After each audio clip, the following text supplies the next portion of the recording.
basically we're a full-service visual effects company, so we deal with everything from commercials through to broadcast design, feature films. We vary clients through to Telstra through to Fox Studios, so it's totally varies. Comms room is critical for what we do.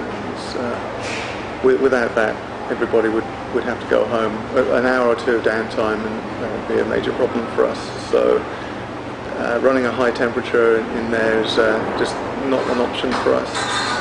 When we started, maybe 8 or 9 years ago, we started as a very small company, just a few guys. So we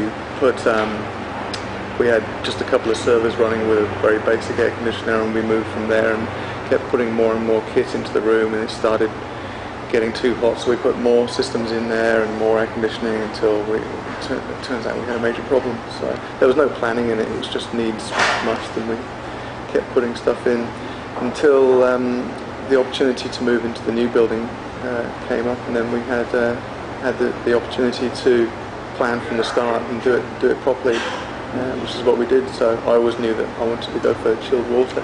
Because of the building is heritage listing, there were a lot of bridges to be crossed. We were really restricted in how we could modify the building.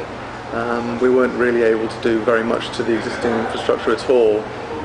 We couldn't remove the woodwork, for example, any of the paint, so we could only add to it. So you'll find that around the chiller or inside the openings to outside the vents, it's got the original wooden window frames in there and things like that. So it was interesting project. Our chiller's just been fantastic. The thing is, I never go in there. The room's closed off all the time. I'm aware it's working. We'll get an alert if the temperature's too high, but I haven't had the alert yet.